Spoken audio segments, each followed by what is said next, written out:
Ladies and gentlemen, once again, welcome to veterans to Stadium in Quincy for tonight's All-American Lacrosse Game, 2019 version presented by BostonLax.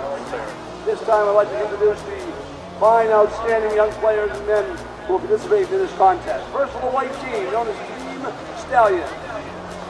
Introducing number 1 from Wayland High School, Michael Lambert. Number 4 from St. Sebastian's, Michael Swerpalis. Number 26 from St. Sebastian's, Brian Piatelli. Wearing number 24 from Lincoln Sudbury High School, Matt Ward. Number 2 from Brooks is Judge Murphy. Number 24 from Hingham, Will Kenny. Wearing number 1 from Reading High School, Mike Tobin. Wearing number 26 from Zavalian Brothers, Andrew Perry. Number 8 from Lincoln Sudbury High School, John Hurley. Number 20 from Duxbury High School, Matt Gill. Number 16 from Long Meadow High School, John Barron. Wearing number 31 from Acton Boxborough High School, Jake Erickson. Wearing number 12 from Winchester High School, Jake Mabardi. Wearing number 12 from Belmont Hill, Brody Raymond. Wearing number 10 from Middlesex, Zach Gorno. Number 25 from Zavarian, Dylan Gardner. Number 8 from Brooks, Michael Hughes. Number 4 from North Andover, Ryan Slattery. From St. Sebastian's, number 2, Will Frizzoli. From St. Sebastian's, number 12, Peter Blake. From Winchester High School, number 3, Hayden Bean. From Duxbury High School, number 18, Cole Biggins. From St. John's Prep, wearing number 21, Drew Leahy. From Roxbury Latin, wearing number 11, Colin Bergstrom. From Medfield High School, wearing number 36, John Schofield. From St. Sebastian's, wearing number 91, Matt Matodi. From Hinman High School, wearing number 27, George Egan. From Zavarian Brothers, wearing number 15, Tegan Alexander. From Franklin High School, wearing number 2, Jacob Alexander. From St. John's Prep, wearing number 3, Craig Yanone. Also on Team Stallion, injured and not participating tonight are Isaac Tolino of Natick, Michael Hoffman of Medfield, and Jake Higgins of Higgins. Ladies and gentlemen, Team Stallion, coached by Pat Amendolia. Let's introduce tonight's dark team, Team Surgeon. From Governors, wearing number 8, Jack Wood. From Franklin, wearing number 4, Matt Lazaro. From Needham High School, number 19, Jason Child. From Belmont Hill, wearing number 7, Cam Rubin. From Noble, number 9, Will Zake. From Newton North High School, wearing number 1, Hunter Adams. From Governors, wearing number 28, Shane O'Leary. Also from Governors, wearing number 12, C.J. Baroni. From Melrose High School, wearing number 3, Chrissy Crisolido. From Austin Prep, wearing number 12, Michael Chabra. From Pingree, wearing number 22, Tucker Spencer. From Littleton High School, wearing number 4, Danny Angel. From Milton Academy, wearing number 14, Matt Levi. From Lincoln Sudbury, wearing number 6, Kyle Smith. From Groton School, wearing number 11, Ronan Doherty. From River School, wearing number 2, Johnny Canteros. From Franklin High School, wearing number 7, Pat Morrison. From the Belmont Hill School, wearing number 10, Blake Brooks. From Concord Carlisle High School, wearing number 7, Charlie Cook. From the Noble School, wearing number 19, Andrew Johnson. From Roxbury Latin, wearing number 12, Charlie Weitzel. From Pingree, wearing number 4, Grant Latimer. From Dover Sherborne Regional High School, wearing number 29, Cam Raycroft. From the Governor's School, wearing number 26, Luke Moriarty. From the Roxbury Latin School, wearing number 0, Devin Barney. From Cohasset High School, wearing number 8, Mason Fitzgerald. From Central Catholic High School, wearing number 31, David Olson. From Hingham High School, wearing number 2, Charlie Egan. Connecticut High School wearing number 22, Alan Friend. Selected but not able to play because of injury are Aiden Carroll of Boston College High School, Pat Ryan of the Groton School, John Dixon of Noble, and Colin Almeida of Falmouth. Ladies and gentlemen, introducing head coach Steve Morland of Governors Team Surgeon. And now, ladies and gentlemen, boys and girls, we ask you please rise, move your hats, and dress the flag of our great nation, which is owned by the Anthem Stadium tonight for the playing of our national anthem.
Ladies and gentlemen, boys and girls, welcome to Veterans Memorial Stadium in Quincy. Absolutely beautiful field here for tonight's presentation of the 7th annual BostonLax All-American Game.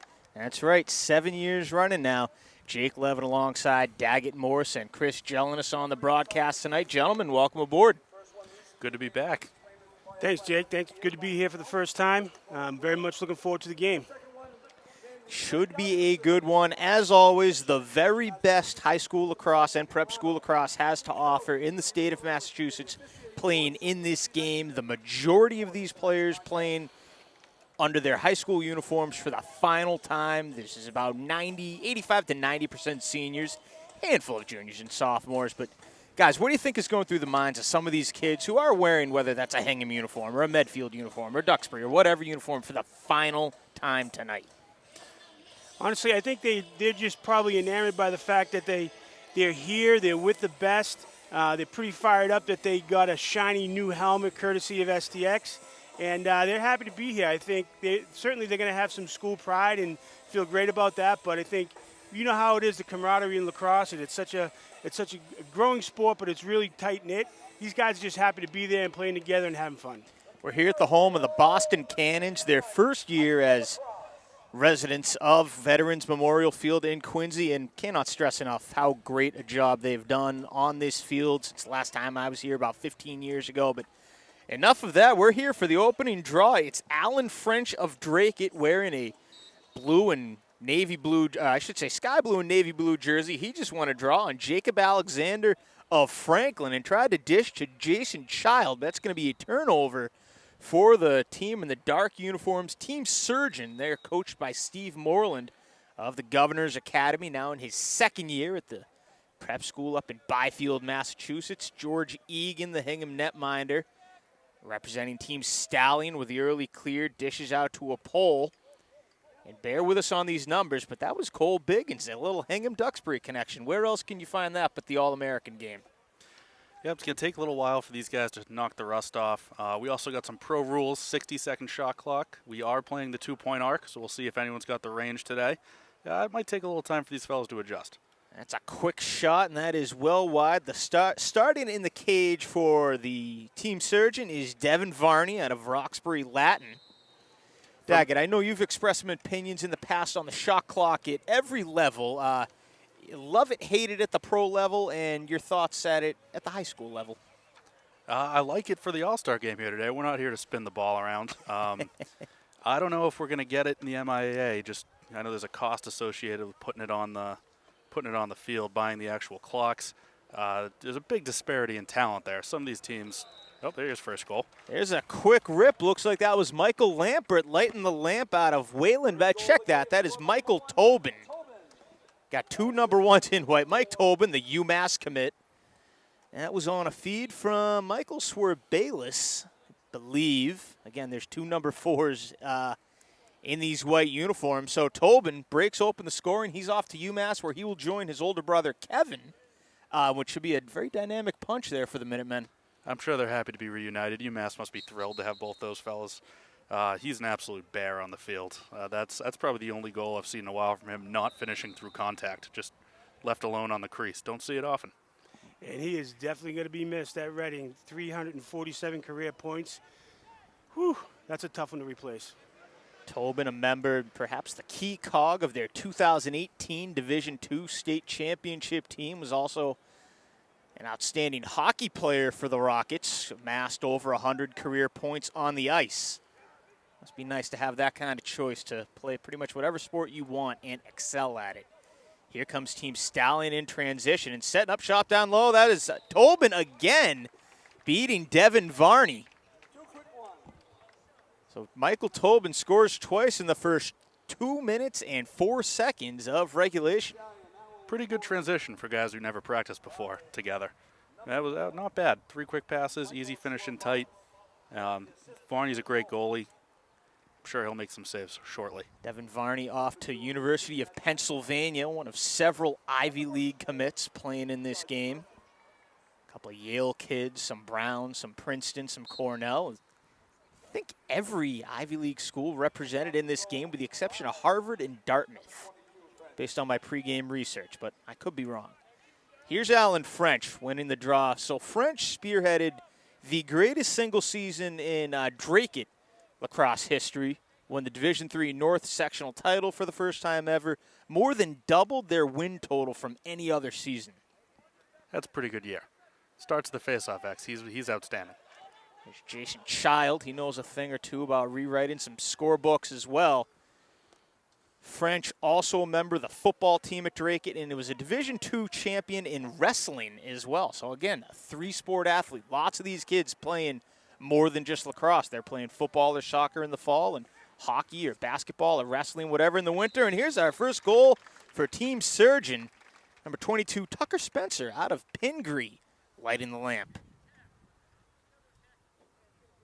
Yeah, good job recovering off the ground ball. Mean double team to start between Frizzoli and Gardner on Child there. That's not a twosome you want to see coming out on you. They did a good job saving that ball and then keeping the possession. Tucker Spencer out of Pingree. He is committed to the University of Vermont. A couple of UVM kids in this game, or at least one other, George Egan, the Hingham goalie, who Spencer just scored upon. So that is going to be a preview. So this is C.J. Baroni. Just scored that goal, not Spencer. Apologies there. Hey, we said it early. Bear with us with the numbers here, please. C.J. Baroni, he will be playing with a former Hingham player at college. He's going to Bucknell, where he'll be joined by Frankie Higgins, graduated Hingham in 2018. Team Stallion running its offense, leading 2-1. Going to see lots of substitutions, fairly easy substitution patterns tonight, I would assume, Dag. It should be straightforward. I mean, you're not going to install anything for an all-star game. There's no sub-games going on. Let's line up and play and see who the best is. Speaking of the best, there's Matt Ward, finished as the best in 3 of his 4 years with Lincoln Sudbury, in terms of a team effort at least. They won the Division I state title 2016, 2017, and most recently 2019. Also won another one in 2015 when he was in 8th grade, just for good measure. Ward's off for Bowdoin College. Pretty good run there, I'd say. 3 and 4 years, not bad. Well, very remarkable what Brian Vona and them have done up at LS. And there's another goal for Team Stallion. This time, number 12 looks like Brody Rayment. That might be Jake Mabbarty, actually, for Winchester. Lighting the lamp. And a nice look by number 26 from St. Sebastian's, Brian Piatelli. This is Mabbarty. So go ahead there, Chris, diagnose what you saw. Well, it's pretty. It just goes to show, like Brian Piatelli, the vision that he has. Playing with kids from different teams, and just a nice, easy cut through. He sees the shot. He's not looking for it on his own. Nice, simple feed, quick little finish right in the crease. Mabardi finished his high school career, Dag, as a Division II state champion on this very field about 2.5 weeks ago. Yeah, he had 2 phenomenal goals that day. You can't even be upset about him, so that one didn't hurt too bad. Well, it's got to be a nice problem to have in that for Medfield, even though it was a great season, it's still almost a disappointment to not win the state championship, and I think it must be great to be part of a program like that where your success is measured in state championships. Well, preseason it was termed a drought by one of the papers, so yeah, that's definitely true. I believe that was Greg Dudek of the Boston Herald who made that remark, and hey, he wasn't wrong. So Cam Rubin of Belmont Hill now getting on the board. It's 3-2 in favor of the Stallions. Cam Rubin for the Stallions, also heading off to UPenn. He was an ISL All-Star. Yeah, we got a whole bunch of Penn guys in this game today. They're starting to really pull, I would say, a lot of top talent from the area, which is great to see. The ever-competitive Ivy League, competitive in more than just academics, lacrosse as well. This is going to be scooped up by Alexander. We have our first flag of the game. You think in all of these All-Star games, the Pro Bowl, the NHL All-Star game, whatever, you don't see many penalties, but we have one here about 5 minutes in. We have an all-star crew of officials, too? How'd we select these guys? That's a good question. So looks like Alexander. No, I stand corrected. It's going to be Brian Piatelli.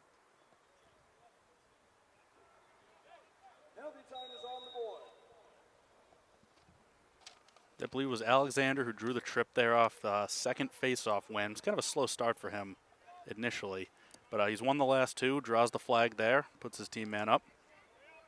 We're also going to check that one more time. Luke Moriarty from Govs sitting man down right now for next 40 seconds, and there's a goal. Another one for the Stallions. Latest off the stick, Will Forsoli. One of the things you see in these All-Star games, they're always high-scoring games.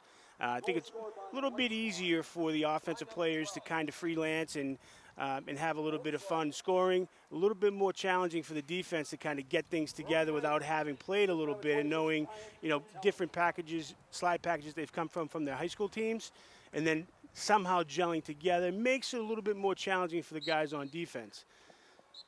What would your approach be as a defensive coordinator in an All-Star game, Dag, as that is your day job, so to speak, the defensive coordinator at Medfield? Simple as possible. We're going from the crease. We'll be Coma from X. Just play fast. I mean, you're not ever going to match an offense in an All-Star game. Everyone's coached so differently.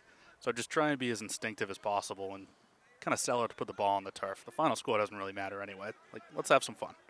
Hunter Adam just kicked out towards Matt Rebuck of Milton Academy. Goes down towards... Here's a nice save by George Egan. Great save by George Egan, the UVM commit, as we said earlier. George Egan, his brother Charlie Egan of Hingham, also headed for UVM. Chris Cosolito from Melrose with a shot, score. There's another one for the Surgeons. Gets back within a goal, 4-3, with 8:35 still to go in the first quarter. Daggett, I agree with you with that defense. Keep it simple, go from the crease. But, one thing I would do is I would get guys press out, have some fun, attack the guy with the ball, see if you can put the ball on the carpet and pick it up. Let's press. Let's just not sit back and let them pass the ball around and move freely. Let's make them work for it. Oh, absolutely. I mean, who cares if you get run by? It's an all-star game. No one's here to watch you stand 5 yards off the pipe and pack it in on the backside. We're not interested in that. Go put the ball on the ground. Nice battle for the X, coming up with it. It's the dark team, it's the Surgeons. There goes Shane O'Leary for Govs, dishes off to Child. Child became the 5th player in Needham history to amass 300 career points. You think there's only about 60 or so in the history of high school lacrosse in Massachusetts to get over 300, and Needham has 5 of them. And there's Hunter Adam lighting the lamp for the Surgeons, tying this game at 4-4. Hunter Adams, speaking of 300-point scorers, he may have been just a bit short.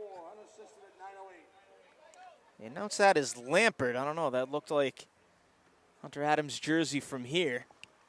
That was Hunter Adams, number 1 in Newton North, wearing the black jersey. They are both black and orange programs, or school colors, just to make it all the more confusing on us. You know, as we spoke before the game, it's really cool that these kids are wearing their high school uniforms, and it's good to see them out there in those high school uniforms, but certainly makes it a little bit more challenging for us up here in the booth. Yes, that's all right, as long as they get to enjoy their game down there. Alan French wins the draw. He's going to rip one and score. Alan French, the most decorated player in Drake High School lacrosse history, scores one in the All-Star game. Nice little pump fake there to get the goalie looking, and then puts it nice down low and away. Tough shot to save. So that is a 5-4 lead for the Surgeons now, with 8 minutes even to go in the first. You know, that's been great. He's been great at the X so far. Granted, it's the first quarter. Scored a goal. And a guy from a non-traditional program who, I mean, I don't know if you guys saw him. I didn't see him play. It's great to get to watch him in person, you know, after hearing how good he was for them. And my colleague at the Boston Globe, Nate Weitzer, got to see him quite a few times. Nate did a lot more of our northern-based coverage, whereas I was a lot more down south and in the Metro West. So he got to see Drake a few times, and he confirmed Alan French is the real deal. He's going to play at Merrimack moving forward, a relatively short drive from Drake in the Merrimack Valley. Oh, I think we're going to see. I was hoping to see him pull up for a 2 there. Got to get a 2 today. Who's going to be brave enough? The 2-point line. Is that something you guys would want to see in the high school game? No. Nah, probably not. Agreed. All-Star games only. Wraparound bid by Wood, Jack Wood from Governors. Transferred from Duxbury after his, what was I believe his junior year, reclassified. And now he's playing at Syracuse after originally committing to Brown. There's Child into the middle. Egan can't quite slide across the far post. Scoring going to be Michael Chabra. Right from Child. I mean, that's true Needham right there, feeding the crease. I mean, there wasn't an inch there for them to get that ball through, but in Needham fashion, feeding the crease, and then Chabra with a great handle with pressure on him to finish it. Nothing the goalie can do in that situation. We talk about some non-traditional programs in Austin Prep. I know they have a great boys hockey program, a great baseball program, for example. Haven't heard a lot about their boys lacrosse team. They were the Division III North finalists this year, and Michael Chabra was the first All-Scholastic from the Globe in their program's history. He's their leading scorer in program history, 235 career points. He's off to Providence, and I believe he's only a junior. Yep, only a junior, does it all for them. Hammers it both hands, and you know, not always a ton of depth around him there, so he's used to having to score a lot of goals, kind of to really win those games for Austin Prep. 83 of them this season alone, to be exact. 6:22 to go in the first quarter. At 6-4, Sturgeon's on top. There's Varney's first save. Varney, we knew he'd get one. He made that look easy. Andrew Perry's a really good shooter on the run, and Varney just treated that like it was a meatball. Surgeons attempting to clear, creating a turnover. The Stallions. Perry doesn't miss the second time, or that ball did fade wide, and we have another flag.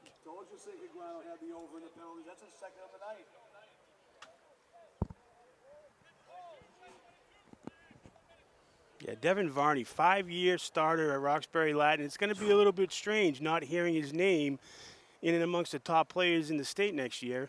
It's going to be a little bit of absence for all of us not hearing his name. I can't imagine how Roxbury Latin's feeling right now, looking to fill his shoes. Yeah, one of those guys that feels like he's been around for 10 years. There's a good save. Another one for Varney, robbing Piatelli.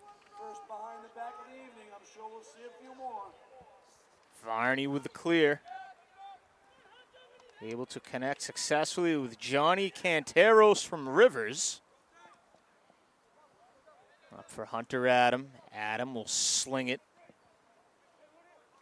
Cross for Shane O'Leary. O'Leary from Govs. Round one defender drops the ball and brings out another flag. 3 penalties in the first less than 10 minutes of game action. Yeah, Jake Mabarty playing some tight defense. Gets called for the push. Good call for the trip.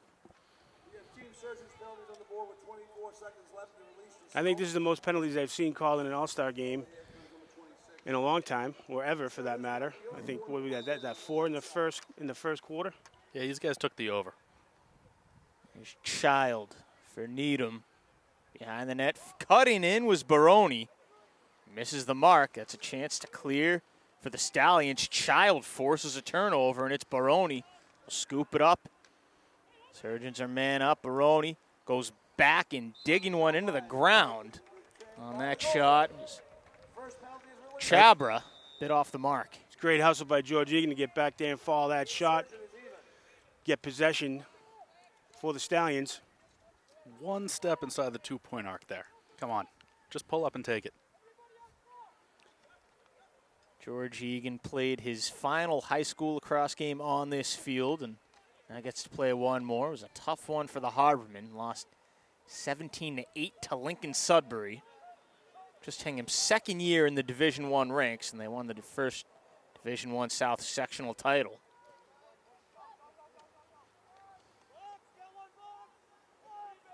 All even. Swerbalis, the Duke commit, cycling around the cage. Goes back up top towards Brady Rement.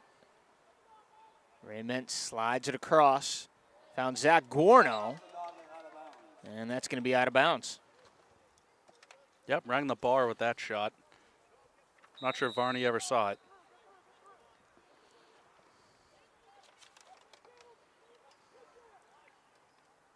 Nice save. Shot. Varney with the save. Varney really getting in a groove now. That's 4 saves in a row. He's really spearheaded this Surgeons comeback. They were down 4-2 at one point early on. There's Jason Child. I don't think he's come off the field yet for the Surgeons. Go behind the net, being worked on defensively by Colin Bergstrom of Roxbury Latin. Out towards Rebuck. Out of Cuzzelito. Cuzzelito for Rebuck. Rebuck fires, and that's a leg save the hard way by Egan. That didn't feel good. No shin guards for lacrosse goalies. That is going to leave a mark. Need to head down to the beach and ice it tomorrow. I don't think Matt Rebuck knew where he was. There it is. Rebuck. That's a first 2-point shot of the day. I think he realized that shot before that he was one step inside. So he wanted to get another piece of that. Props for the effort. I think he just opened up a can of worms, though. Let's not be surprised if there it is. Peter Blake right outside the 2-point mark. He takes a little slash, a legal slash from Cuzzelito. Tic-tac passing knocked down by Lazaro. About 2:17 to go in the first quarter. Ball will go out of bounds and going the other way. It'll be the Surgeons' ball.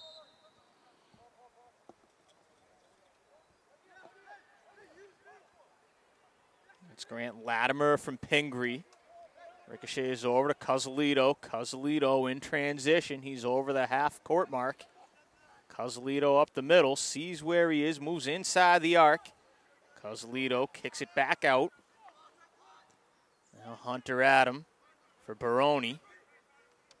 Baroni with a head fake inside the arc, over the middle. That's a shot that's going to sail wide. Cam Rubin. Big time stroke. Jack Wood closest to the ball. Grab it with 90 seconds to go in the first quarter. Yeah, Rubin with a big lefty shot. Outsized for his body. It comes a lot faster than some guys think it's going to. Wood with a fadeaway got knocked down. Time for Spencer to grab it. Pardon me, Baroni. Go for Shane O'Leary. To Baroni along the arc. He thought about it. A nice slide. That'll fall out of bounds. Hayden Bean sliding from the crease. Makes a nice play on that, forcing the turnover. Hayden Bean, a Boston Globe All-Scholastic out of Winchester. Middlesex League co-MVP. That's another save by Varney in the ricochet. And now towards Johnson. Here's Hunter Adam. Adam for Baroni. Fires and a save by Egan. Rebound in the vicinity of Wood, and Egan lunges back to get it. Egan thinks he's still in the fourth quarter against Duxbury in the South Final. Making some great saves. Chabra to Rubin, and that may have gone bar down. Went all the way out towards the NBC Sports Boston signage at about the 40-yard line. There's the big lefty shot. He's going to want that one back, though. He doesn't like to miss. Chabra inside the arc. Shot score. 9 seconds left on the clock. Makes it 7-4 in favor of the Surgeons. It's a 5-0 run. They're going to take a break at the quarter, and I think they're going to come out in the next quarter. We're going to see a few more long-distance shots. I think maybe the coach is going to talk to the defenseman, slide early, make something happen, put the ball on the ground, and let those poles work some transition for their teams. Sure, we'll see some fresh faces on the field as the second quarter gets underway. That was won by Craig Iannone from St. John's Prep. One of the top face-off men in the state, but the possession goes nowhere. And after 15 minutes, Team Surgeon 7, Team Stallion 4. They're on BostonLax net. Jake Levin alongside Chris Jelinas and Daggett Morse for the 7th annual BostonLax All-American game. Welcome back to Veterans Memorial Field in Quincy, home of the Boston Cannons. It's the 7th annual BostonLax All-American game. Jake Levin alongside Daggett Morse and Chris Jelinas. Teams have switched sides. It is a 7-4 lead for the Surgeons. They also have some new goalies in. Mason Fitzgerald now in for the Surgeons. The Cohasset netminder who missed the majority of the postseason for the Skippers with an upper body injury. Real good to see him back and playing. Absolutely. Looks like he has recovered. He'll be playing, of course, at Providence College next year, along with several other players in this game. Will we see a two-point shot, and more importantly, a two-point goal in this second quarter? That's what the folks here want to see. Might have to rely on one of these long sticks to do it in transition. They might be brave enough. Here's Michael Lampert. The shot, That's a good positional save there by Mason. Quick transition. Team Surgeon. It's Baroni.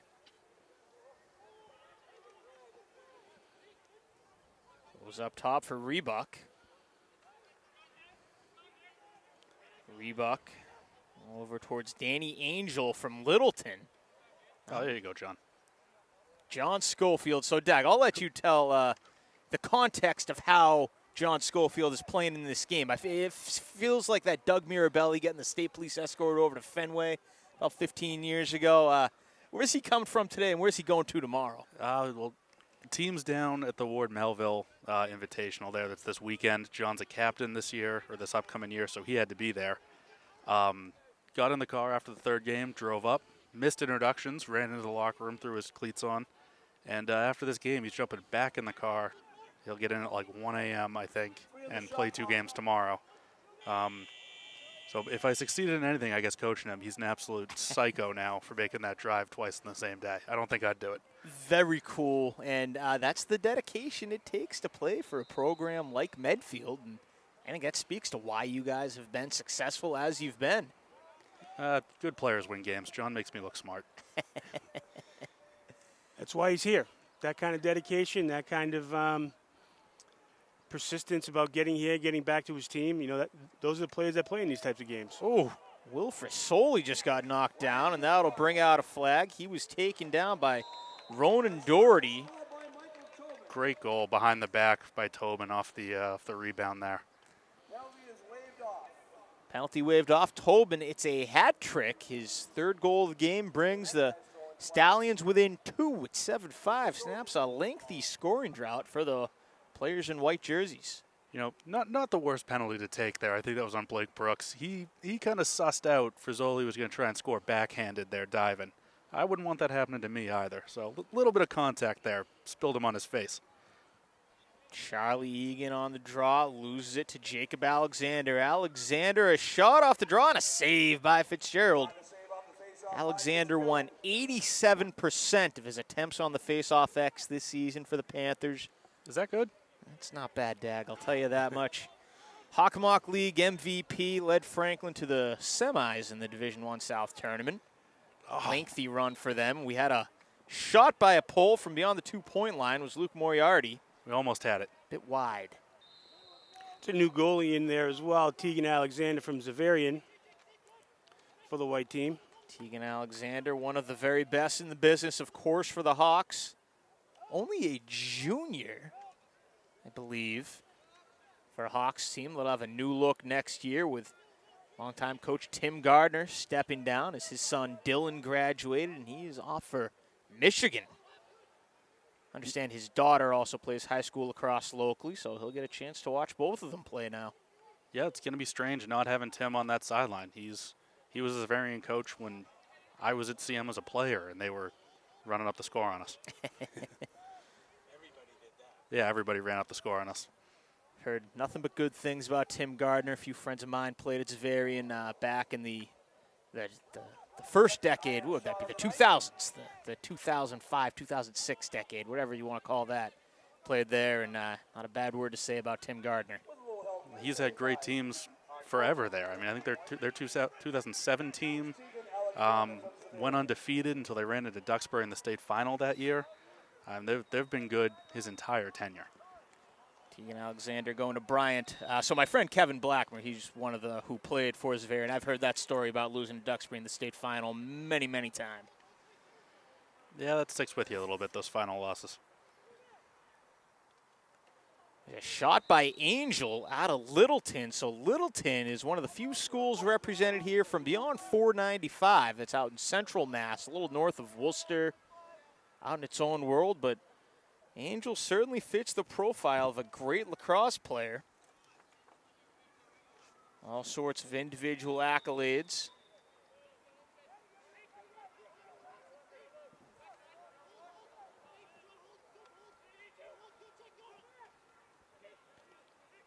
His dark team setting up shop in the attacking zone, shot wide, and Angel will scoop it up again. Headed for Quinnipiac next year. Few good Massachusetts players at QU from what I understand. Some guys who played in this game, Jake Tomzik, Will Abbott. Will Abbott, the one I was drawing a blank on. Outstanding three-sport star for Hopkinton. Also played football and hockey for them, if I'm not mistaken. It was great not having him around this year. There's a rip from Angel and a score. Angel gets the Surgeons a 2-goal lead back. It's 8-6. 10:03 left in the second.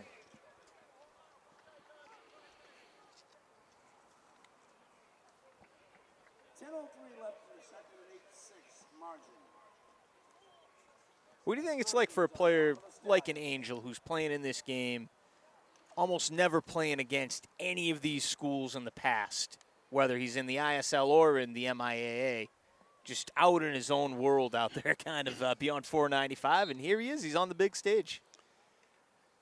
Well, I mean, there's certainly no stage fright. I mean, he's more than good enough. That's never a concern. I guess you don't have the history. I mean, some of these guys, you know, a couple weeks ago were talking trash against each other in some meaningful games. So I guess you kind of come in with a clean slate. It's true.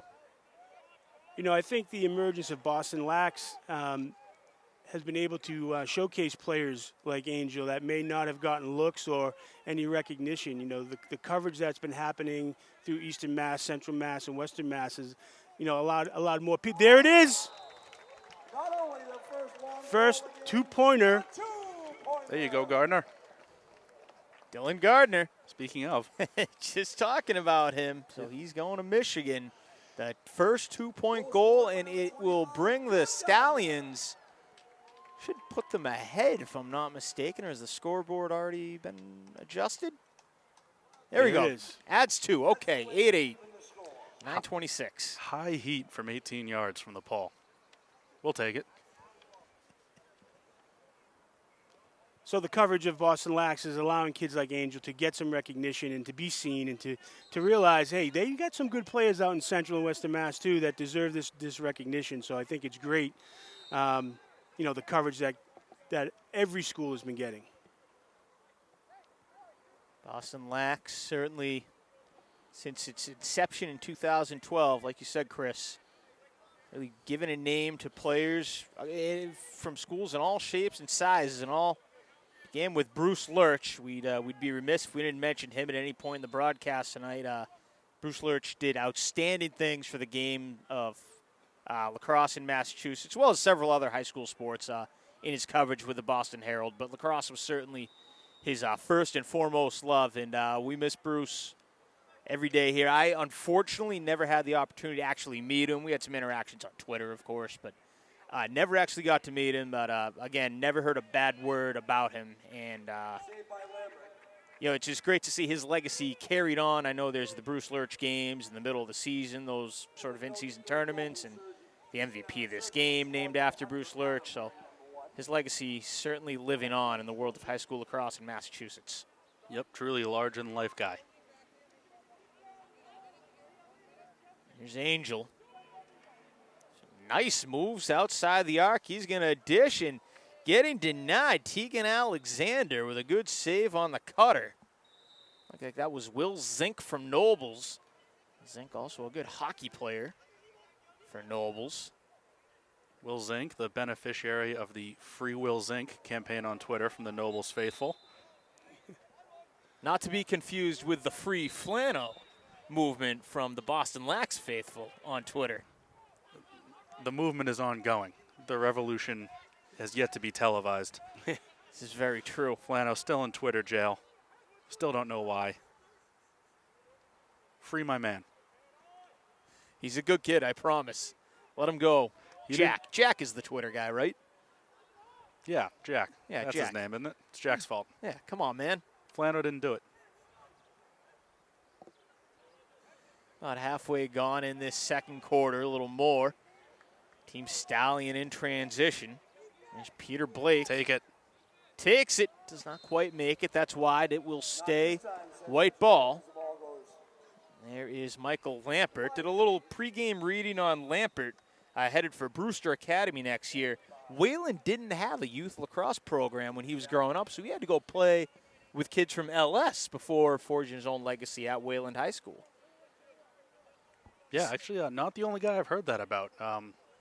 The LS youth program has done, I think a really awesome job, giving a couple guys from out there an opportunity who didn't have a youth program otherwise. I think that kind of speaks to a lot of what they're about out there, especially at the youth level, to let those guys come in and play. Fadeaway shot there. Better save made by Fitzgerald. It's just unfathomable to think that a town like Wayland didn't have a youth lacrosse program. I figure Lampert's in high school now as recently as 4 or 5 years ago. It surprised me when I read it. I just kind of expected they would. I mean, they've always had a fairly strong high school program. They've had a lot of success. So I just always assumed they had a great feeder program as well. They don't necessarily. They don't have a youth program per se in the town. They've always linked their youth programs with Weston. And so I'm not sure, more recently what's happened, but I think kids have had a choice whether or not they wanted to connect up with the Lincoln Sudbury youth program or the Weston youth program. There's a few sports that, even in high school, that Wayland and Weston connect with in terms of low numbers on their high school teams. I know girls hockey. Girls hockey is one I know off the top of my head from doing some stuff with hockey. Good turnover by Cook there from CC. Phenomenal defenseman. Was not fun to play against in the playoffs. Charlie Cook, he is going to Tulane University down in New Orleans. Going to try to play some club hockey and lacrosse while he's down there. An outstanding academic school and in a very cool city, of course. Also a 100-point scorer in hockey. There's an underrated league, the men's club lacrosse league in college. It is a tremendous league. There's tremendous lacrosse being played there. For example, Northeastern. People think Northeastern doesn't have a lacrosse program. They have a program that plays in the MCLA. They get invited to the national tournament a lot. They get some tremendous players there as well. and it's a great school. Of course, club sports, just because the club is attached to it doesn't mean it's not a real sport and real competition with real players. Going to the University of Rhode Island, now I never played any of these sports, but a very strong club lacrosse program for one and a club ice hockey program, both men's and women's. Very competitive, playing against teams from all over the country. And the club title does not mean you can't play by a long shot. No, it's taken seriously. Those big SEC schools, a lot of them have club programs, and they travel. You look at the uniforms, it's all top-of-the-line stuff. And it's a lot of fundraising that goes into it. And I think South Carolina won whatever theirs was this year. They traveled out. That game was on the West Coast. But it's a lot of Division I athletes who chose the school for a certain reason and still wanted to play. So the level's good. I was talking to Thomas Duca, who's the head coach at Northeastern, getting ready for a podcast with him, talking about the MCLA, and he told me about a lot of the teams out in the Midwest and West Coast. There are a lot of them are transfer athletes from Division I schools out in the East. They come out in the East, they don't want to be so far from home, and they transfer back to the West Coast. And there's a fair amount of kids that have Division I experience playing in the MCLA for those Western teams. And if you look at the top 10, they're all from out west. University of Utah just formed a varsity lacrosse program this past season. When do you think we're going to see some more Pac-12 schools that have these mammoth student populations, whether it's UCLA or USC or any of the Oregons or the Arizonas? When are we going to see them get into the varsity lacrosse outfit? And does it matter, I guess? I think it matters. I think it would be great for the sport to have more out there. You hear rumors every few years. I mean, especially with the big schools like USC, that they're going to do it. And maybe with Utah taking the plunge, someone else will make the jump. Well, if you look at it, Utah came from the MCLA the previous year. They did well in the national tournament. They start their first year in Division I. You'd think, wow, they're going to take some bruises. But if you look at their results from this past season, they're very respectable. Even their losses, their scores were, right in the money there. Of course, they got a tremendous coaching staff. All starts with a coaching staff at a young program like that. There's Cosolito. Cosolito atop the arc, directing the offense, moves inside the arc, steps back out, dishes towards Angel, and it's an errant throw, picked off clean by Tegan Alexander. Off the deflection there, almost a hockey-style goal. Tuukka Rask knows those all too well. In front shot score for White, Team Stallion. That is going to be Will Kenny from Hingham. Getting his first goal of the game, and it's a 9-8 lead. The Stallions back on top. Yeah, big target in tight. Had to reach back for that. It's tough to miss him when he stands in front of the net, almost screening Fitzgerald.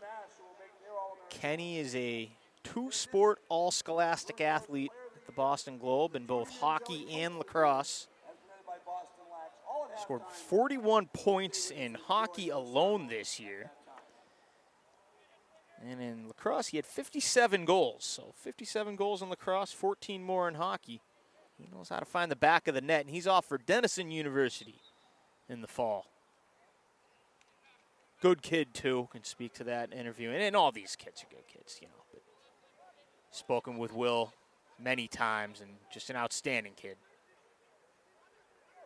There's Rebuck. There's the Surgeons. Suddenly, a bit of a scoring drought. Goes back out for Chabra. Chabra inside the arc shot, and it's going to miss the mark. Off in the corner. Rebuck was closest, however. And he'll track it down around the pylon in the back corner. 2:11 to go in the second quarter.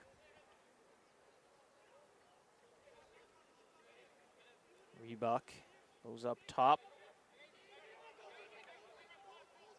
Kyle Smith back for Chabra. Chabra for Smith. It was a little hot to handle. Smith able to hang on to it clean. Smith changes hands.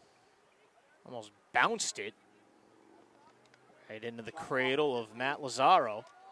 Lazaro, the only sophomore attack playing in this game, and he's rewarded with a goal. He's one of only two sophomores in this entire game. We said atop the broadcast, very senior heavy. Pretty big deal, in other words, for a sophomore to be in this game. It's been a short list. I mean, John Schofield was a sophomore last year in it. Will Frizzoli made it as a freshman, which is unheard of. But you can see why. He's one of the only sophomores there. Gets inside, finishes by one of the best goalies, in the MIAA. Made it look pretty easy. That's what he does. Franklin and Zavarian, big rivals, of course, in the lacrosse world. They play, it seems like every single year in the Division I South tournament. Seems like it's always a first or second round matchup. Funny how the brackets work. And looking at Lazaro, not the biggest kid out there, but you know what? That last goal, that was a body goal. He bodied his way in there. Took a little bit of contact up by the chin and still finished strong. He's a kid who plays a lot bigger than he is. Very slippery, too. He lets you lean on him, and then all of a sudden he sneaks by you and finishes. Not afraid to eat some contact either, as you said. It was Jake Erickson getting a shot off. Haven't said Jake Erickson's name yet tonight, simply just because he hasn't gotten on the field yet, not because he's been invisible. Oh! Gas. Only 1 point, though. Well, then he just stepped just in the line. That would have been That good was for two. John Hurley from Lincoln Sudbury. That was a laser beam in the corner, painted the corner there. So if that wasn't a two-pointer, his toes were just in the water. Yep, that last crow hop took him over the line. Too bad. Still a great goal. Hurley, he headed for Hobart College. I'm here for the 2-pointers, if you can't tell. He's a dual county league all-star, and pretty much every player in this game was a league all-star, whichever league they were in, the Patriot League, the Tri-Valley League, Daggett. Well, you got to be an all-star to even be up for All-American in the MIAA. Every couple of years, you feel like there's a kid who, why wasn't this kid an All-American? You find out, inexplicably wasn't a league all-star, so he wasn't eligible. I guess the only exception for this game would be the ISL, where they only have, I think, 3 All-Americans, and then, that first team ISL basically is the equivalent. Yes. Cosolito bounced a shot that goes wide, and Zink will scoop it up in the corner. Zink, one of the great names in the world of prep school lacrosse. Gets a shot off, and that'll go wide. Pretty good shot from Biggins there on the back end of that. Cole Biggins, the 2-time Patriot League Defensive Player of the Year for Duxbury. That's a shot. Alexander makes another save. Stallion's got to hurry. He goes the length of the field. I'm not sure if Fitzgerald saw the ball. He's right in the line of sun right now. But the first half is going to end with a tied score at 9-9. No surprise, the All-Stars bringing out the best in one another. We'll take a break here on BostonLax Net after the first half. 9-9 here at Veterans Memorial Field. Welcome back to Veterans Memorial Field in Quincy. It is the 2019 7th annual BostonLax Net All-American Game. Jake Levin alongside Daggett Morris and Chris Jelinas. 9-9 between the Stallions and the Surgeons.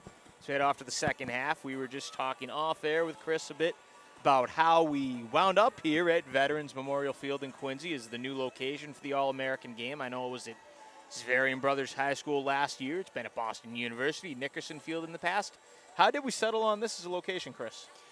I had the pleasure of sitting down with Ian Fournette, president of Boston Cannons, and he just shared with me the extensive research that they did to find a good location in the area. They wanted something close to a highway. They wanted something with some good parking, things that are accessible in the community, and they did a lot of research in terms of how long it would take for somebody to drive from Harvard Stadium to Veterans Memorial Stadium. So what they found is the average increase in commute was only about 12 to 15 minute increase from Harvard to here.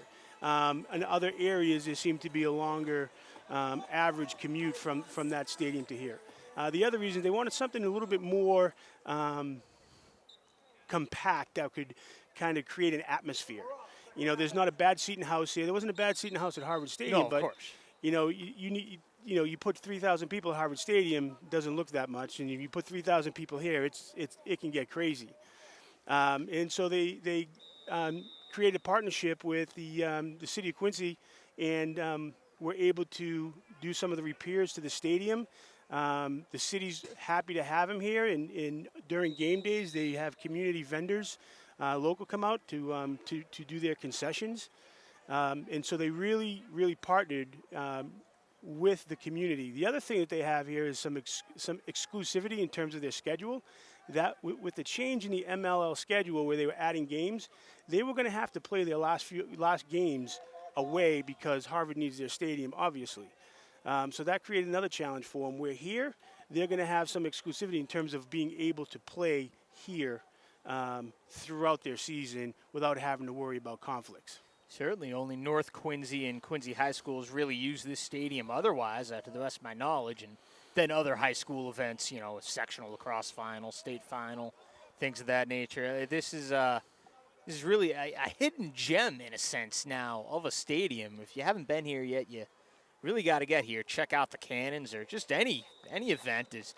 We got our first goal of the second half, scored by number 10 in white. I believe that is Zach Gorno from Middlesex.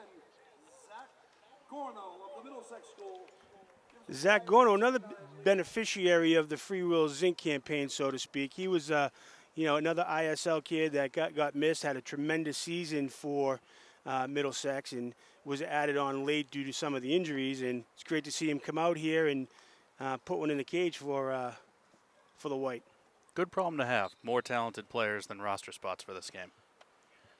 Zach Gorno heading for Bowdoin College, where he'll join Matt Ward of Lincoln Sudbury, who's also playing in this game. Seems like there's always plenty of talent from Massachusetts that winds up at Bowdoin. Several sports, not just lacrosse, but that is certainly atop the list. So the Stallions have a 1-goal lead, 10-9. A little less than 2 minutes gone by in this third quarter. New goalie for the Surgeons, and he gets scored upon again. This time it is Jake Mabardi. Yep, that's his game. Top side, finishes. Doesn't seem to miss from there. Scored on David Olson, the Central Catholic netminder of Merrimack Valley Conference MVP and All-Star, of course. Great season for the Raiders. So it's quickly a 2-goal lead back for the Stallions, 11-9 with 13:02 to go in the third quarter. 2-point ties it, just saying. Just putting it out there. Ian Alexander wins the draw, and he will carry it himself. Alexander inside the arc, a shot. That gets by Olson, scooped up by Will Kenny.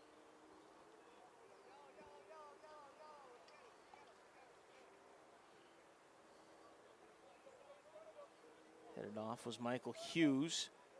He's back over towards Tobin. Nice move. Shot and a score.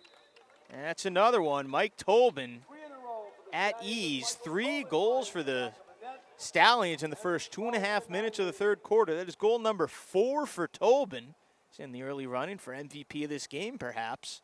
12-9 Stallions. I mean, he probably hasn't dodged a short stick in 3 years. He must be thrilled.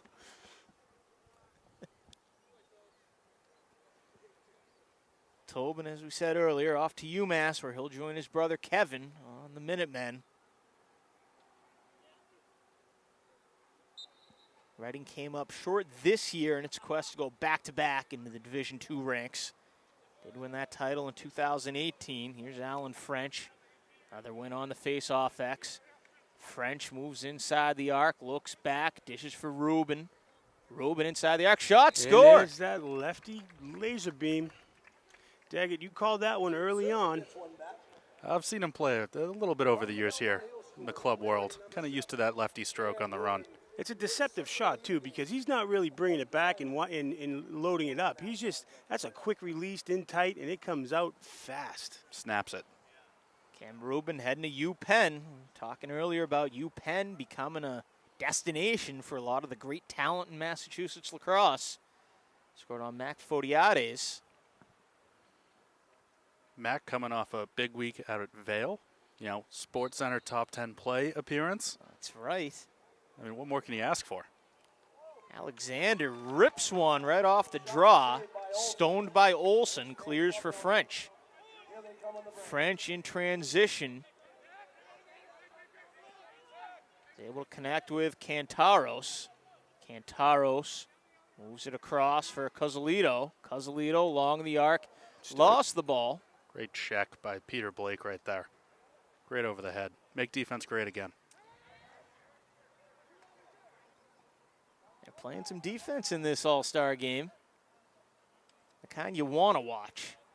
That's what they should be doing. You're not out here in this game to be a cone, get run by, and end up on the highlights.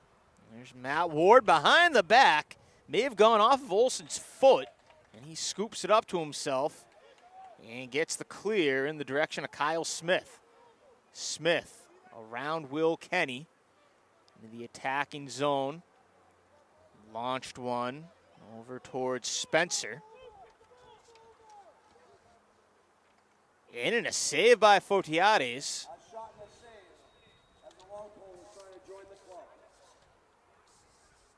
Got one pole goal thus far today, I believe. Yep, I think just the one.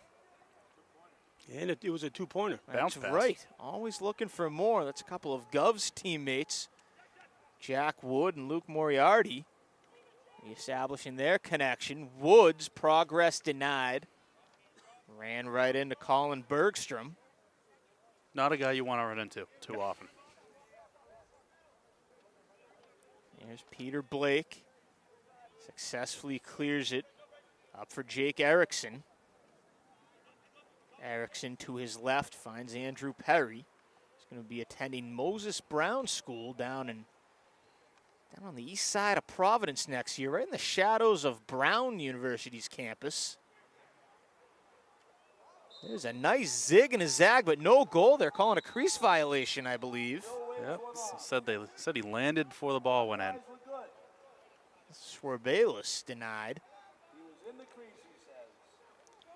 If you want that to be your goal offensively, you're going to have to get your feet in the air. You just can't walk through it like that. He's going to sell that a little bit more. Needs to work on that vertical a little bit. Here's Shane O'Leary. Jason Child, who's checked back into this game, played the majority of the first quarter, not much of the second. Back out here for the third, and a turnover created by Peter Blake. Another Needham kid just went to the ISL. They probably played together back in the day. Isn't one of us a Needham kid who went to the Catholic Conference? We don't talk about that. Wow. Nice pass and nice goal for Swerbalis. 9:29 to go in the third quarter. It's 13-10. The Stallions lead. Surgeons with a much-needed goal. I should say the Stallions extending their lead 13-10 now. Still not quite sure who's the Stallions, who's the Surgeons, white or dark. You know, there was a lot of traffic in the crease right there. Andrew Perry with the nice feed to Swerbalis. I'm not sure how he got it in there. I'm not sure how he caught the ball, but that was a great catch, great finish.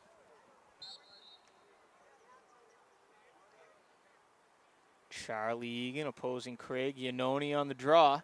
Those two did battle in the regular season, Hingham versus St. John's Prep. That was a 14-12 win for the Harbormen.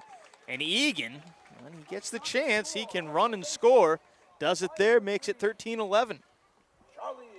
Fogos are people too, and lately, you know, I feel like in the last year or two, they've got an appetite for scoring goals. There's a lot of guys who push it forward and put it in the net. Well, I think the development of the sticks, you know, more recently they're making sticks that aren't bending out of position so that when they win the face-off and they're a little bit flexible, they're getting back into play, so they're able to make a good pass. You know, some of those sticks, when they take a face-off, they're just looking to get rid of it quick. Not that they don't have the skill, however, but their stick is so impacted by the amount of bending and twisting that they're doing. So the engineering of the new sticks, I think, is allowing those sticks to keep more shape and allowing them to play and be more offensive threats. Swerbalis just puts on a show. Demonstrates why he's headed for Duke. Nice goal, nice moves down outside the crease. Makes it 14-11.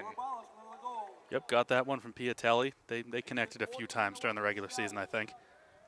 Well, the last several regular seasons, a powerhouse St. Sebastian's program that was invited to the Geico Lacrosse Nationals for the third year in a row this year down in Washington, D.C. over Memorial Day weekend.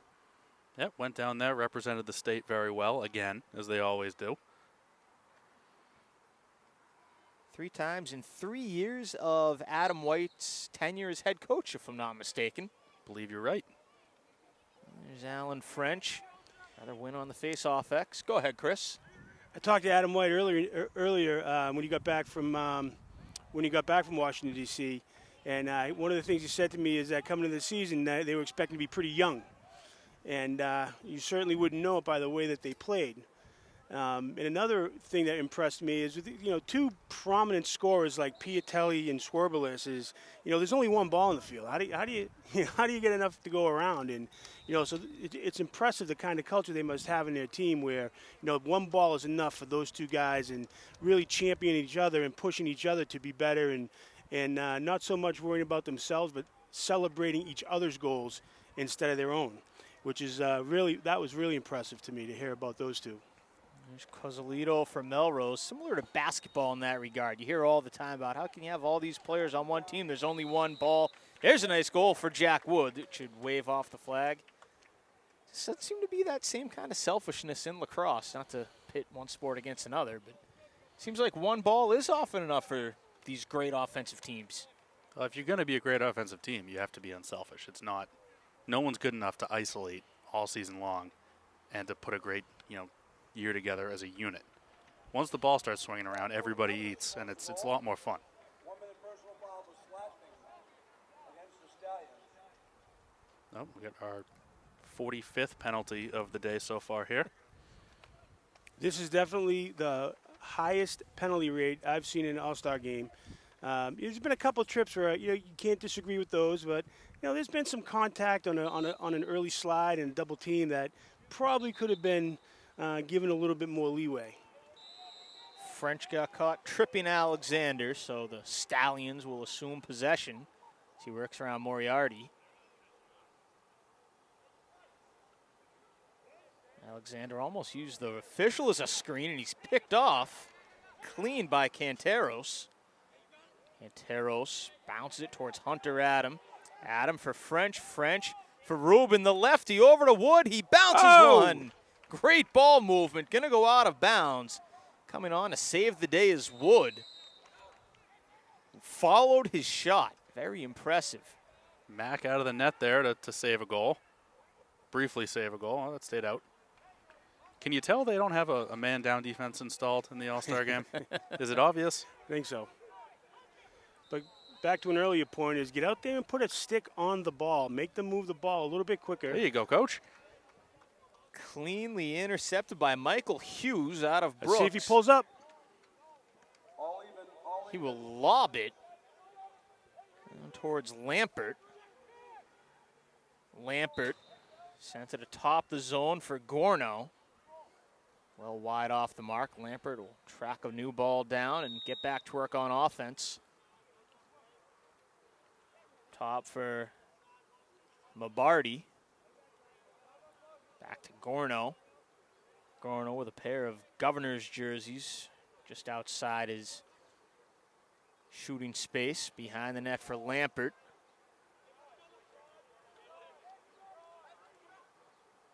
That's a great defensive play right there. I believe that was Grant Latimer standing right in the way of Lincoln Sudbury's Matt Ward. Ward, as we mentioned earlier, going to Bowdoin College. Two-time All-Scholastic at the Boston Globe. Also a outstanding soccer player at Lincoln Sudbury. Not the first player we've mentioned who plays multiple sports.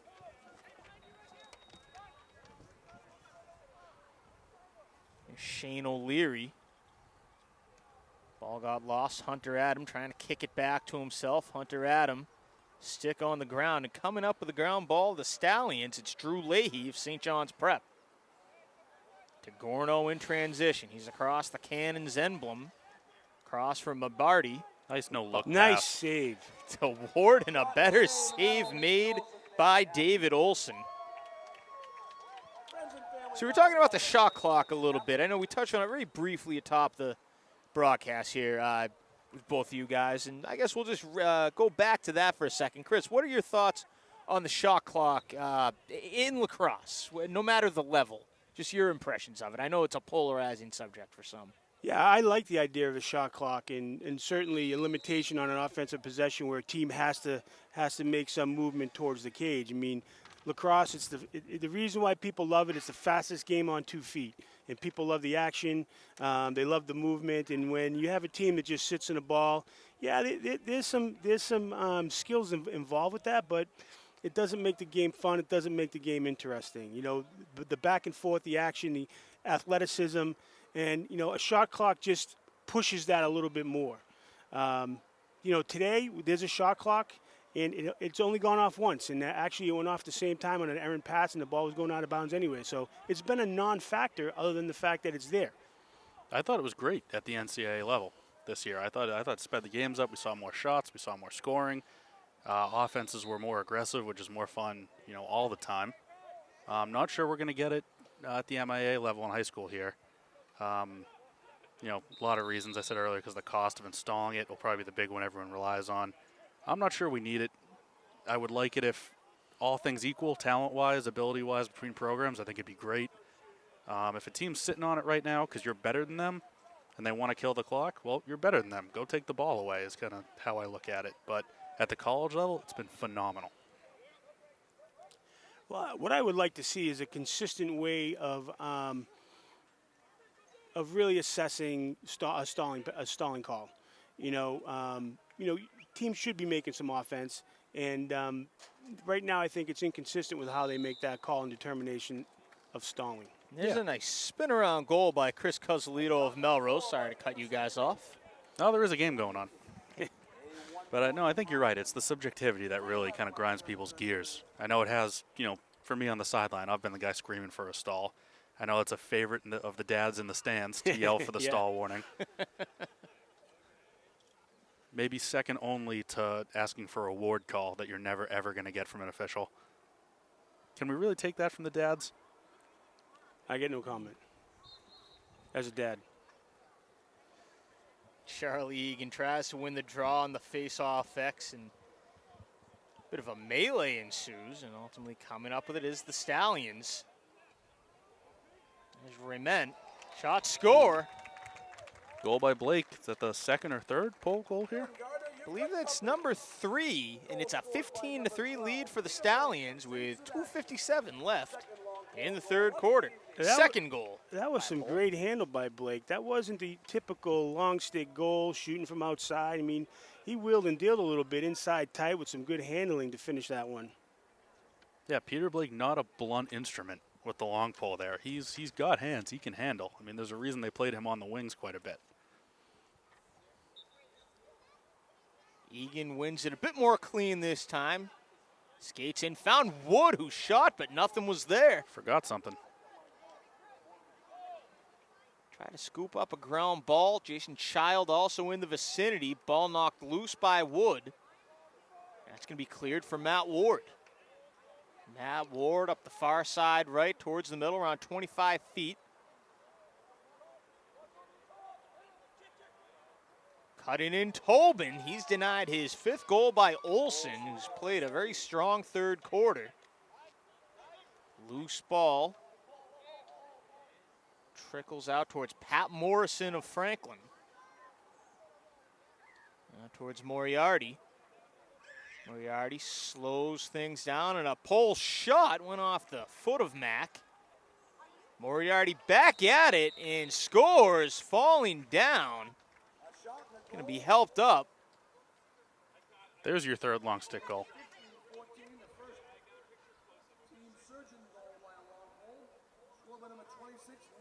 All right, we've had the poles, we've had the Fogos.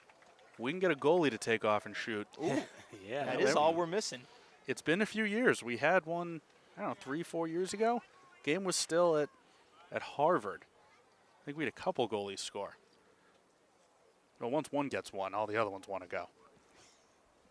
It's contagious. Dag, what are your thoughts when you see a goalie in a game, in a regular season game or even a tournament game, when you see a goalie take off, whether it's on your team or the other? What goes through your mind, and how do you try to Oh, it's very game different plan thoughts for that? if it's my team or the other team. All right, so say Peter Barrett takes off, talking of the Medfield goalie from the past couple seasons. What if he takes off? What's going through your head? Give the ball up, man. That's not your game. You're not paid to score. I mean, and they always want to go on an adventure over the midline. It rarely ends well. When it's the other team's goalie, you're thinking, all right, kill him. Good, clean shot. It should be a cause turnover every time. I would love to see the success rate of when goalies cross half field with the ball, the success rate of them scoring a goal or even getting an assist. I wonder what the conversion rate is. It can't be much higher than 10 or 15%. Here's Tobin off a feed from Ward, and he scores. That is goal number 5 for Michael Tobin. Makes it 16-14. So it looked like Tobin. They're announcing it as Lampert. Just got to see if that was a... You know what? I think that is Lampert. That is Lampert. There's a lot of ones out there. It's the orange lettering and numbering. Just a little different from that red lettering and numbering that Tobin has. Glad to see him score one there. You know, I've been watching him with the black team transitioning to offense. He has been riding really, really hard. Really impressive about him getting in front of the players, trying to turn him back on the rides. So it was great to see him win one, score one. Ground ball scooped up by Ronan Doherty from Groton. I'm shocked it's the first time we've said his name. I mean, normally he's ripping the stick out of people's hands. He's an outstanding, outstanding player. And he was a sophomore this year. There's the other one that's out here today. That is correct. Only seen 2. There only are 2 in this game. Says a lot about their abilities. Cozzolito, he's been out there for a long time. He's been playing more or less the whole game for Melrose. Over for Wood. Wood just inside the arc. That was a shot by Rebuck. Deflected off the defender. And it'll be Cozzolito once again scooping up from about the 40-yard line. Bounce pass over, and it's going to go wide of Mack, and the third quarter comes to an end. A 16-14 lead for the Stallions here at Veterans Memorial Field in Quincy. Jake Levin alongside Daggett and Morris and Chris Jelinas. We'll take a real quick break. Be right back for the 4th and final frame. The 2019 BostonLax Net All-American game. Welcome back to Veterans Memorial Field in Quincy. One final time, 2019 BostonLax Net All-American game. Jake Levin alongside Daggett Morris, Chris Jelinas. Also have to shout out DIFI Video, who's doing this production. Does an outstanding job, and all sorts of video coverage across Massachusetts, not just lacrosse. I see him down at hockey games all the time. Can only imagine where else he goes where I don't see him, but one of the best in the biz. Shoot him a follow, DIFI Video Man. So here we are, the final frame, and there's a quick shot and a quick score for Team Stallion. Jack Barron from Longmeadow? Jack Barron from Longmeadow, Dag. Another guy outside 495. Getting his love in Jack Barron, also a hockey player for the Longmeadow Lancers. Barron headed for Merrimack. He had 29 goals and 35 assists this season in lacrosse. 183 career points for Longmeadow. One of the things we were talking about during our quarter breaks was the new sort of seeding formula we're going to see in the postseason tournaments. Not just in lacrosse, but in all sports in the MIAA moving forward with max preps. But we'll keep it lacrosse-centric, of course, or else we could go on for literally hours. We still might. Yeah. Chris, your initial thoughts? I think they're making a big mistake. I think the MIAA is, they're trying to do something smart in terms of having a consistent seeding criteria in all sports.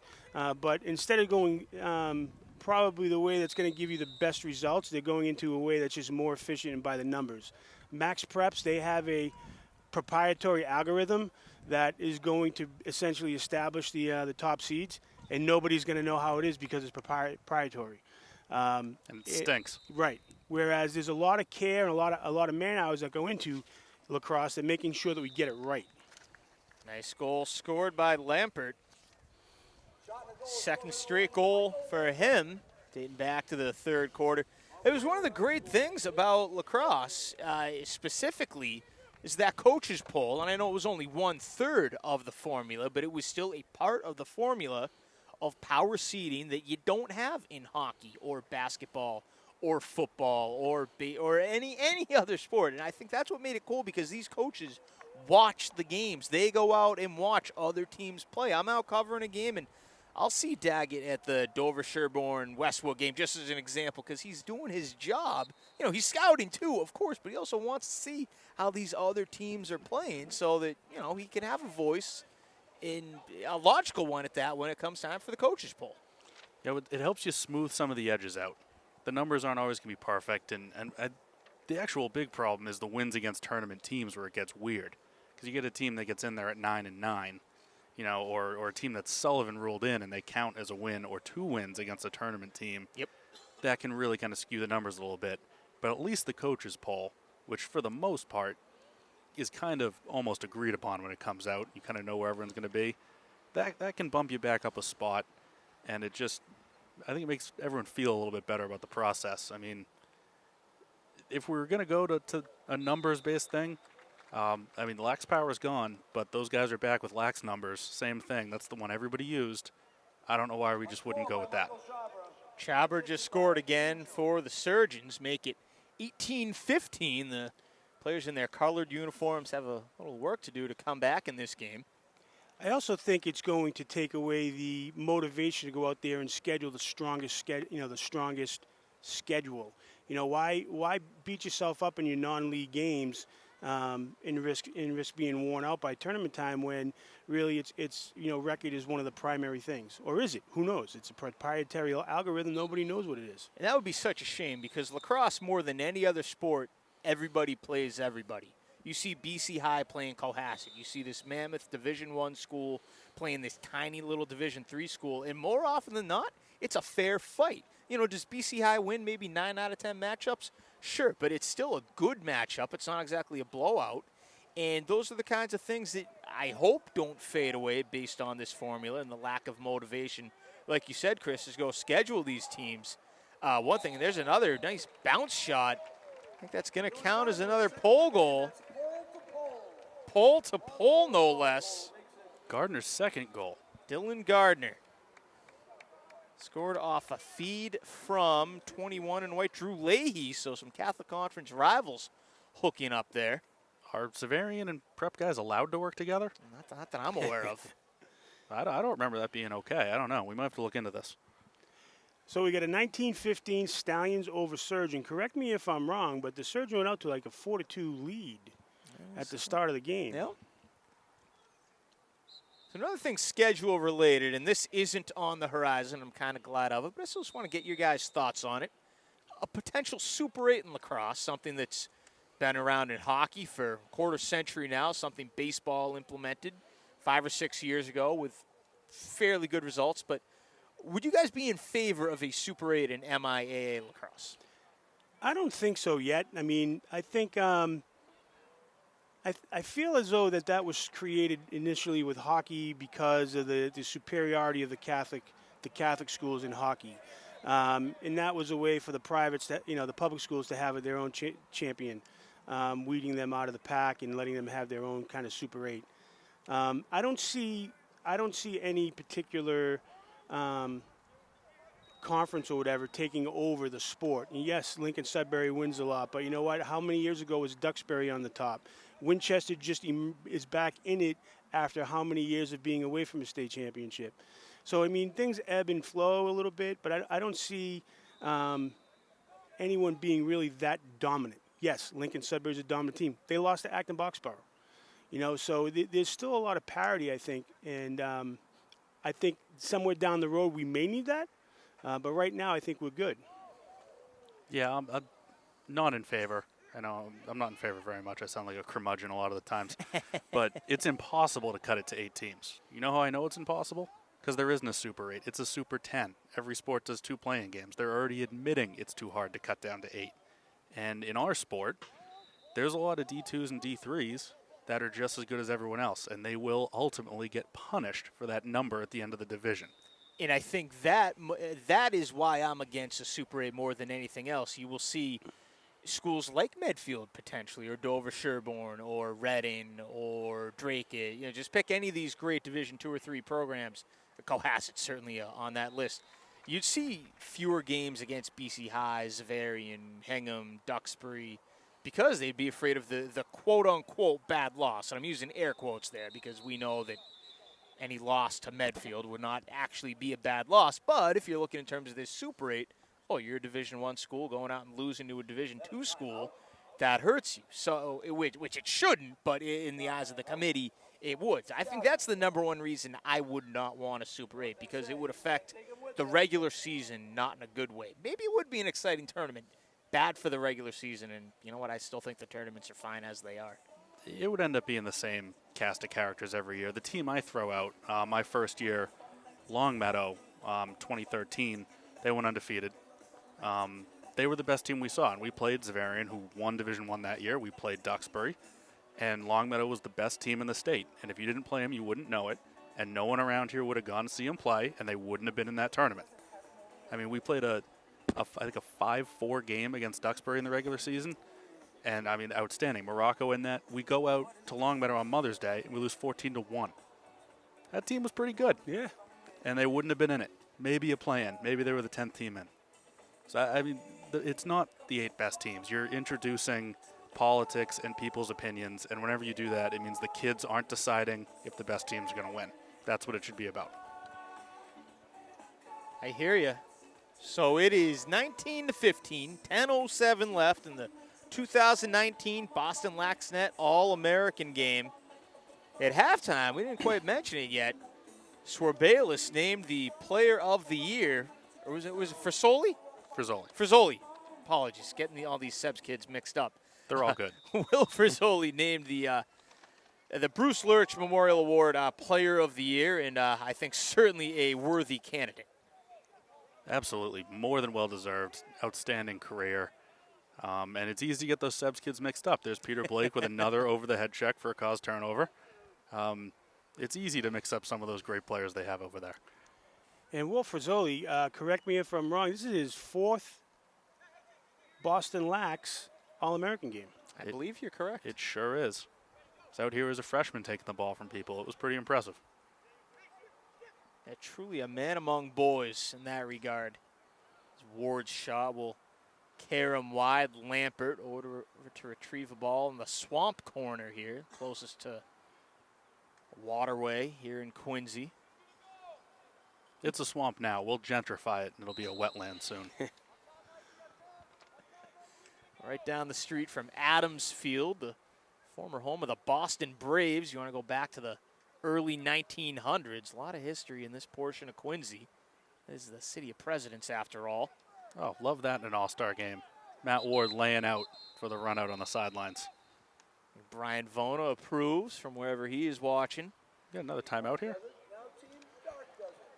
8:56 left in the fourth quarter. So with 8:56, Jake, what are your early on predictions for player of the game? Well, Michael Tobin got off to that scorching start with a hat trick in the first quarter, wound up with 4. I think as long as his team finishes ahead, and right now it looks pretty good, I think I would have to go with Tobin.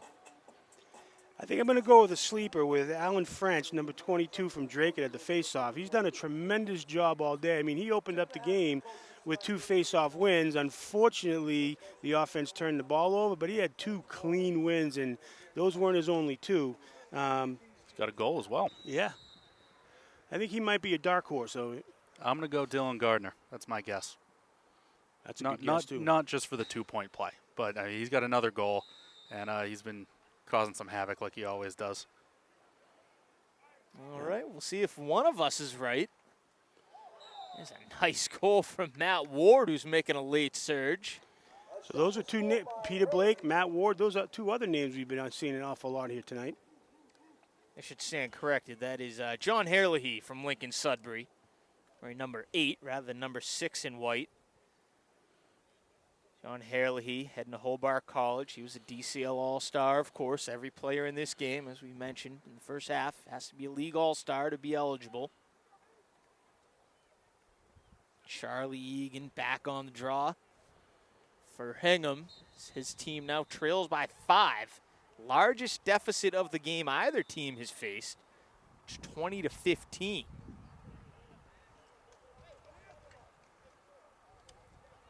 Chance for another pole goal potentially. Down towards the crease and losing a handle was Frizzoli. He thought about it. He should have let it fly. Lampert, one of the fastest players I've seen tonight, slows things down. Defended well. Lampert with his back to the cage, tried to get a shot off, lost the ball, and it's scooped away by Varney. That was Luke Moriarty D'ing up on Lambert. Tremendous job there. He threw a number of checks at him. Finally landed a cross-body wrap check to get that ball loose. Cozzolito has been out there pretty much the entire game. Also a football player at Melrose. Won a Division IV Super Bowl back in 2017. Cozzolito is a junior on that team. Shot sails out of bounds. It will stay Surgeon's ball. You know, another dark horse there, Chauber. He's got 3 goals. He pumps another couple in. He could be in that player of the game conversation. There's Lazaro. Just outside the crease, runs into a double team, and the flag is down. So if nothing else, That's a terrible draws call. a penalty. That was Colin Bergstrom coming off the crease hard there for that double team. So who's the flag on? Because there were 2 white jerseys right on top of Lazaro. I think he sent 2 of them off. I think Bean got one, and I think Bergstrom got one. Both Winchester fellas, so they teamed up on the double team there. Tough hold call, and then probably a good slash call. But Lazaro being sneaky, getting to 5 and 5, leaning on you, chesting the ball a little bit. So this Got is away with it. a good chance for the Surgeons to make a little bit of a comeback. 2 men up. One's a 30-second call, one's a 90-second call. Rubin for Zink, back to Rubin. Cozzolito atop the zone outside the arc. Goes down low and a errant pass thrown, more of a shot. Be scooped up by Zink.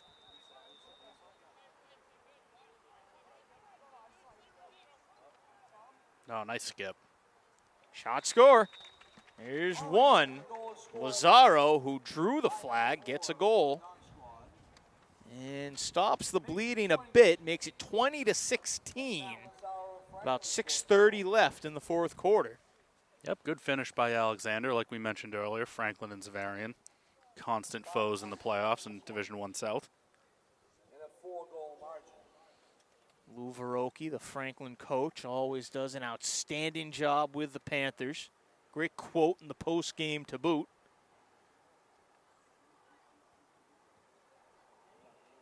Alan French back on to take the draw, try to claw his way back into this game for the Surgeons. Lost at that time to Iannone. Iannone heading to Endicott College next year. Won't have to go too far from St. John's Prep in Danvers, down to Beverly. Great get for them. He's an outstanding Fogo. Yeah, between Iannone or Alexander, tough to say who's the best in the MIAA. Might just have to be co-champs. And they were both all scholastics. Can't go wrong with those 2 choices. I'm sure Egan would have something to say about that as well. That he would. Alexander headed to Bryant. Talk about a hotbed of talent from Massachusetts. I think Bryant is really climbing up that list, and I know it's a short drive, maybe 10 minutes over the border, depending on where you're coming from, but lots of talent headed to Smithfield, Rhode Island. Nice finish. That was a pass up top from Moriarty. He dished to Zink. It's a 2-goal run, and it's 20-17 the Stallions lead with 5:20 left in the 4th.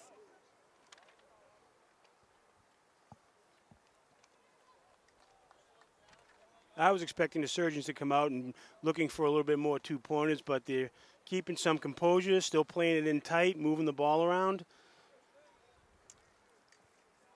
We want to see those 2-pointers. They're opting to chip away at it, you know, being smart, playing good team lacrosse. I'm here for the 2-pointers. All kinds of time left. 5:20.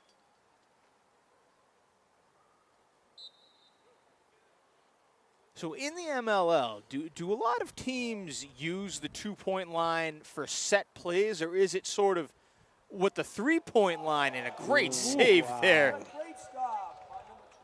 Incredible by George Egan. So, you know, in basketball, the original concept of the 3-point line was that a team trailing could use it to get back into the game, and obviously that's gone by the wayside. In lacrosse, you think teams are using the 2-point line to get back into games, or using actually set plays, if at all?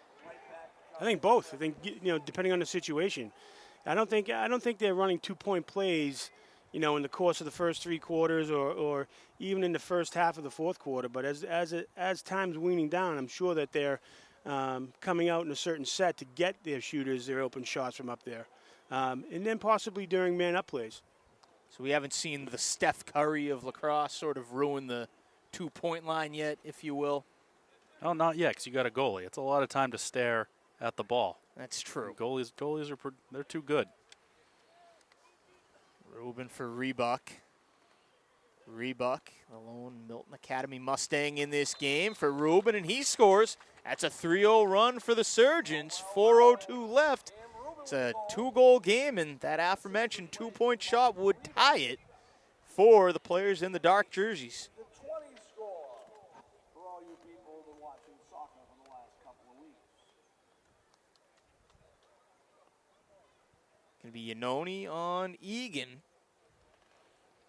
for the draw, and all of a sudden it's becoming an important one for the Stallions. Built that seemingly insurmountable 5-goal lead. I guess we should have known better. It's an all-star game. Yeah, blink and you miss it, and all of a sudden it's tied again. Almost tied again. Violation on Egan. So the Stallions will have a chance to pad their lead. And there's Andrew Perry for Ward. Towards Matt Gill. Duxbury. Haven't seen him much yet today, or had to speak of him much yet, but that's a nice save by Mason Fitzgerald. Crafty over-the-head bid for a goal there by Swerbalis. It was a nice job by Fitzgerald, staying tight in the post, being in the right position, because I'm sure he didn't see that coming. Shot, score. It's a pole goal on a bounce. Might not be a pole. I stand corrected. Never the same. C.J. Baroni makes it 2019. We're not playing for overtime here, are we? Let's Braveheart it. Shootout from the 2-point line. What?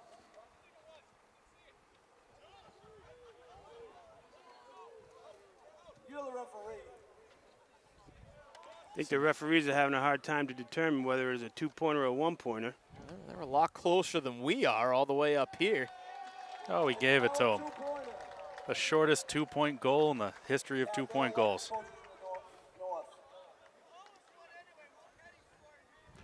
Well, that certainly makes it a little bit more interesting.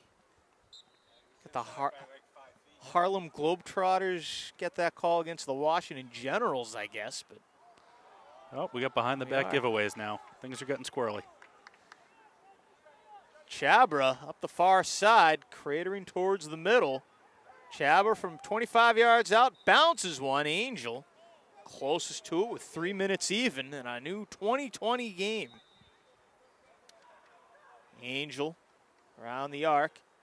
Now for Rubin, wanted to launch from deep. He'll move in a little closer and fire. It's off the mark, but Zink is closest to the mark. That was an impressive move by Rubin, you know, winding up that big lefty, pulling it in, and coming in taking that shot righty, just wide, but still, he had a lot on that shot in right hand.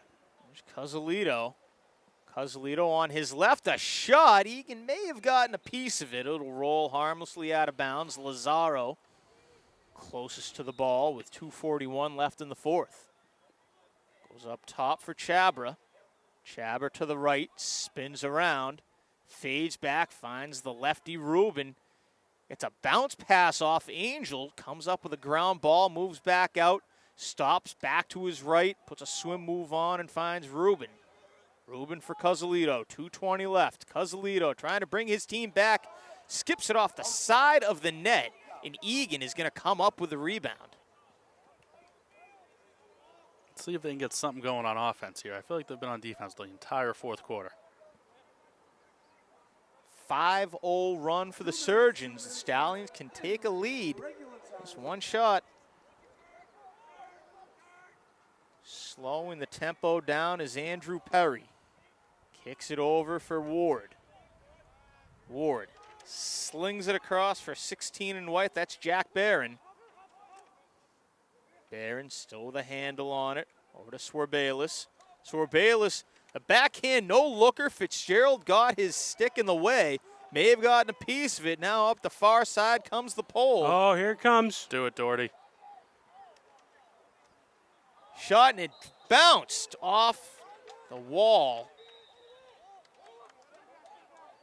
It's actually Weitzel with that, wasn't it? It was Weitzel, Chuck Weitzel, who's off to Yale.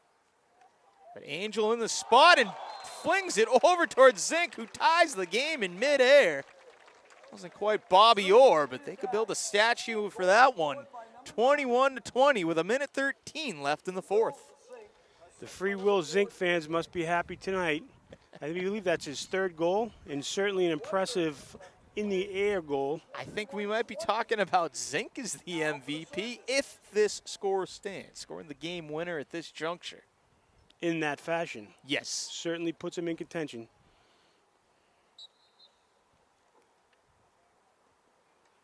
Iannone able to win it on the face-off X. Ground ball scooped up by the Stallions. That was Mabardi. I doubt the Stallions will stall it, but you never know. Kenny. Back for Perry. Perry up top. Or for Barron. Barron, top the arc. Barron into the middle towards Kenny. Kenny can't get a handle on it clean. His Hingham teammate, Charlie Egan, standing in his way, and Kenny comes up with the ground ball behind the net. Chuck Weitzel in his shooting lane. Barron a rip. Missed the mark. Goes right to Swerbalis, and his shot is wide. Kenny closest to the ball. Plays it off the end wall. 30 seconds left in regulation. Stallions need a goal. They're down by 1. Swerbalis bullied off the ball. Shot clock is still on here, too, right but a 5-second difference. Oh. Not that it matters. Shot score. Andrew Perry has tied it up.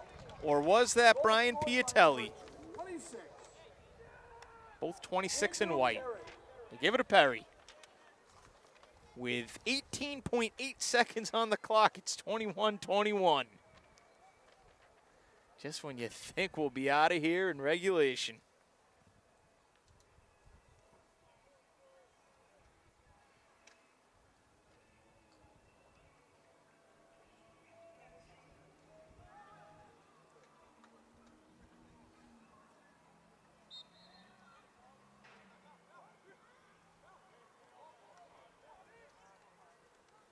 Battle for the X. French pops it up. Coming down with it, Moriarty. Time to get off a goal. Moriarty outside the arc. Shot and a save by Egan. Big Ball save still by loose. Egan. At the last second. Hey! Lazaro. Lazaro with his third of the game at the buzzer. The youngest player in the game, or at least tied for it with Ronan Doherty, wins it for the Surgeons. Lazaro with the walk-off. Not bad for the sophomore. They surge back from down 20-15 with about 5 minutes left in the fourth and get us out of here on time. 22-21, the Surgeons steal it from the Stallions. Matt Lazaro with that goal at the buzzer. Sophomore, does that put him in contention for player of the game? I think it has to. And of course, the Boston Cannons did a lot for us tonight. We're very, very thankful, and we can show our things, and you can show your things. Come out and catch a Cannons game. 6 Cannons games. Well, the players and coaches will gather for post-game picture and things of that nature. We'll await, hopefully, the MVP announcement. What's great about this game is, yes, Matt Lazaro scored the game winner, team run on the field, but what we just saw was both teams together, congratulating each other, giving everybody, pats on the back.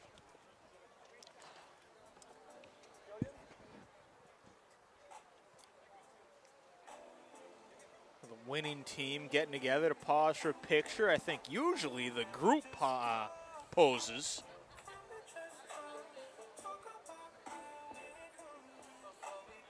Well, I certainly hope the All-American game returns here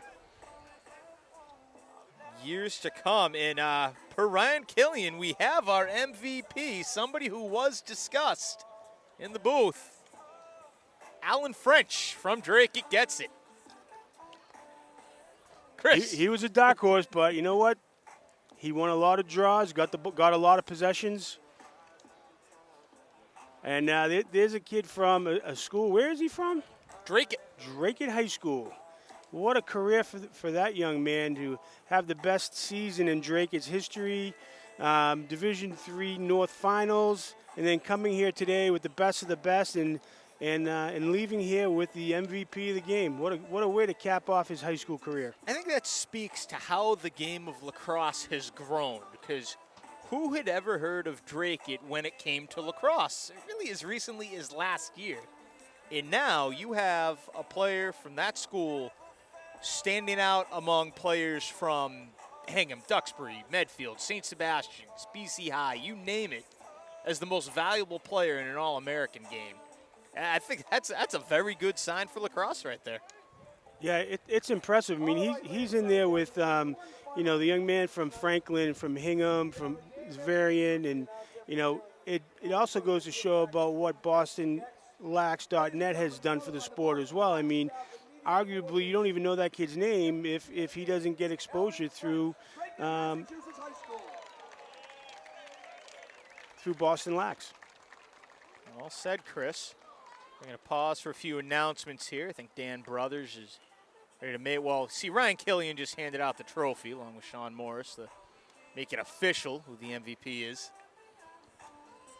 So I think we're going to wrap things up from a talking standpoint up here on the broadcast. I think DIFI Video Man will continue the telecast. But I want to thank you all so much for tuning into this game. And both Chris and Daggett, great working with you guys.